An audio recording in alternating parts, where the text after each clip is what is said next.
What's up, everyone? It's your boy Scott. Welcome to the Scott Reports. Today we're here to talk about Boggiepop and Others, or Boggiepop Wow Wow Wow Wow. You know what? I'm not even gonna try to say that title. We spoke about this before. The first series from Madhouse from 2019, the first series that I'm covering for the winter season of 2019. And let me just go off and start by saying Myth and Roy, they have been absolute golden on everything that they're putting on. It seemed like the sound that they have and the type of series that they're putting on, they're being put on series that their sound is 100% perfect. I mean, just the tone, the eeriness, the nature, the sereneness that we're getting from this series, and that distinctive sound that Myth and Roy have is almost a match made in heaven with that opening. And I know this is the first opening I've heard of the season so far, and so far so good. I'm not sure if it's going to be one of my favorites yet. Well, who am I kidding? It's Myth and Roy. Of course it's going to be one of my favorites, but this is a very strong outing for, you know, opening of the season already. I love supernatural. I love psychological anime.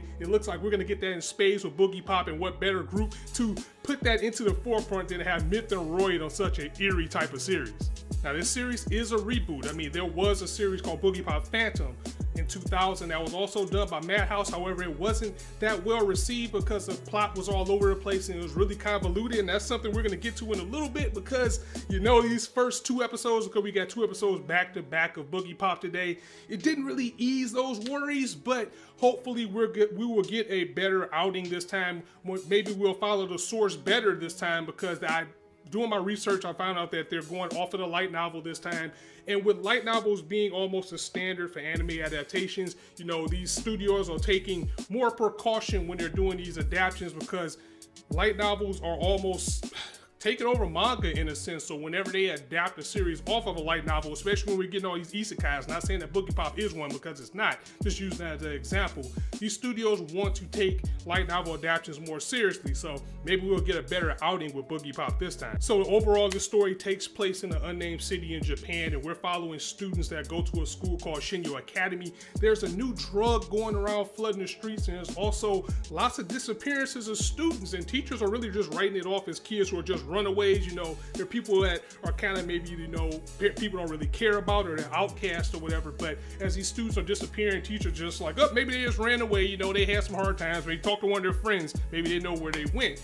But while teachers are ignoring this, the students have their own, you know, thing of what's going on. They believe in this legend called Boggiepop, who is said to be a Shinigami, which is a spirit of death. So you can already see where this story is going already. And as noted earlier in the video, we also got episode 1 and 2 in the same week, so we can get the introduction episode out the way, as well as the world building episode, standard episode 2 type of format out the way. But Boggiepop came in a different type of format with this one. Let's first, before we get to that, let's talk about Boggiepop, because I'm liking the character so far for the little bit that we did get from her. Her sense of justice shows how, in a way, it's exposing the selfishness of humanity and how we are, you know, how people are so selfish, or they always expect someone else to, you know, pick up the slack, or think somebody's going to do something. Like if you see somebody in trouble, everybody just kind of ducks their head and goes the other way, like maybe somebody else will help them. It was a person who was kind of in a zombie-like state. He was, you know, walking through the streets, mumbling around, and, you know, Boggiepop came in and she kind of got everybody with a quote that was like, don't you feel anything for a person who is in pain? Don't you people feel anything? And I'll put the picture up right here so you can see exactly what Boggiepop said. But that was a very strong scene right there. Things do get really weird right away, as it appears the Shinigami named Boggiepop is actually taking the form of a girl by the name of Miyashita Toka. I want to look at that because I want to make sure I get the name right. But it states that her and Boggiepop are two different people. It's like split personalities. So whenever Boggiepop is on the fray, she's actually possessing Toka's body, and then when he comes back, you know, Toka has no knowledge of what Boggiepop has done. So that's going to be kind of an interesting dynamic, something I'm worried about, or not worried about, I'm sorry, something I'm wondering about where that's going to go later. Like, is it going to be a different person from time to time, or is it going to be the same person every time? That seems to be the case, because they also focused on a male character by the name of Kaiji, and He seems to have a relationship with Toka, so it's going to be interesting to see how that works if we get back to it again, because this is where things get a little bit weird. Boggiepop warns Kaiji that something weird is going on in school, something strange, and that's the reason why she's there. We also get the reason why she calls herself Boggiepop, because she says she rises to the surface in an eerie bubble whenever she's needed to take out these type of foes. You know, getting the typical, you know, Shinigamis. Whenever there's a Shinigami in a series, it's usually dealing with, you know, demon stopping or monster stopping or something like that. That seems to be the case with Boggiepop as well, with the ominous warning that something is going on. You know, these people are disappearing.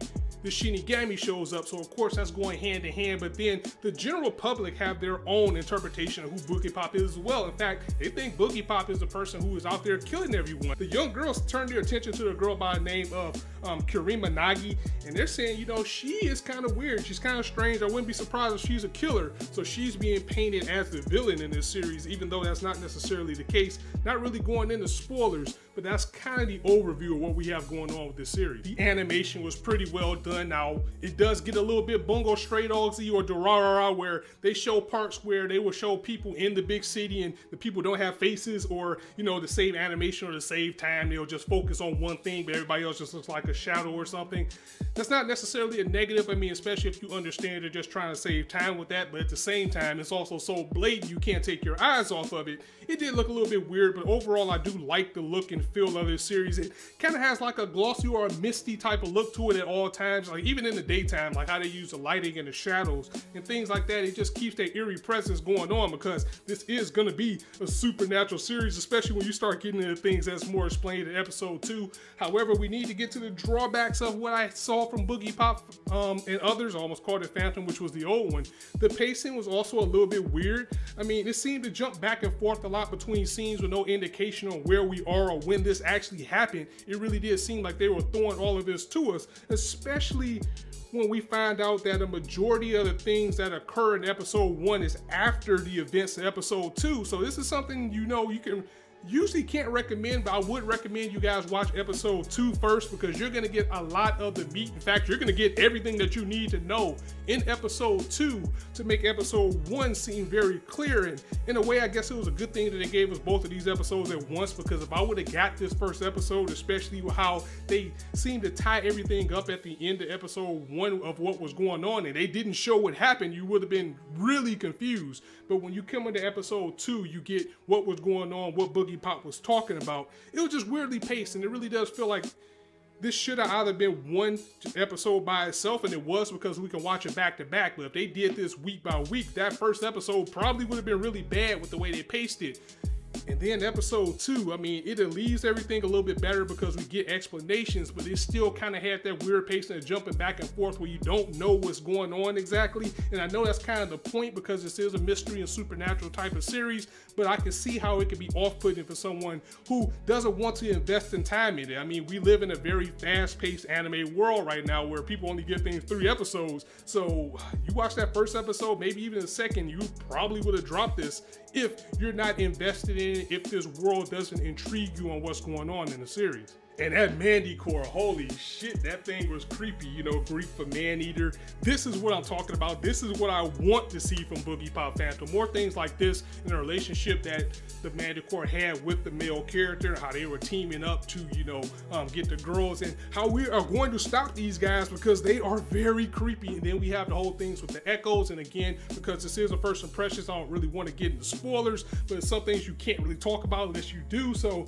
the Manticore, the male student, and what they were doing, and that's what I'm looking forward to with this series. And I have a feeling that it was gonna get dark, but boy, did it get dark right away. I mean, it escalated quickly, like almost immediately. We saw a glimpse of it in episode 1, but when we got to episode 2, it got super dark. I mean, like Parasite dark. So that's good. If that's the direction that the story is going, maybe they can iron all that out in episode 3 and move forward with things and make this overall a better series. And I'm not saying that I didn't like it.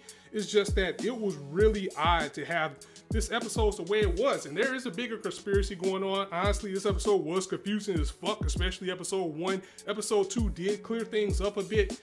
But we got some stuff to sort out, and I'm hoping the payoff is either soon to clear things up or it's going to be worth it in the end.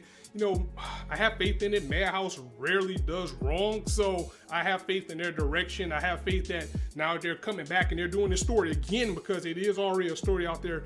Maybe they're going to do things better this time. We'll just have to see where it is. I am intrigued with Boggiepop and Others enough to recommend it. Since you have 2 episodes to watch when you have the time, definitely give that a shot. Come back next week to see if you're going to give it a pass or a fail with the 3-episode test, which is standard.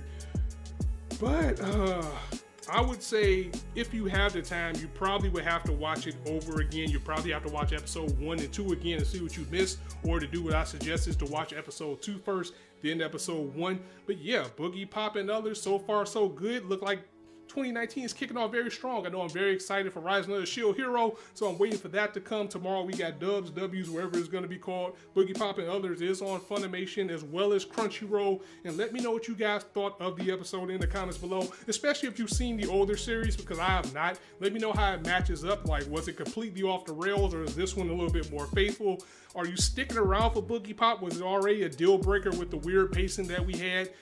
Do you agree that you should watch episode 2 and episode 1 first? Well, I'm not gonna tell you what to think, but you know, things will make a lot more sense that way.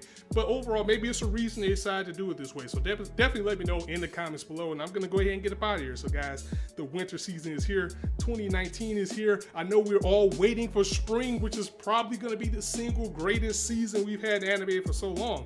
Winter's looking pretty good too, so let me know what you think. If you liked the video, go ahead and drop it a like, and if you want to hear more, go ahead and hit that subscribe button. There's not a shortage of content for you to indulge on this channel. As I always say, you guys can be anywhere on YouTube right now. Just chose listening to me. I really appreciate that, so thanks for stopping by. On that note, it's your boy Scott signing out. See you soon.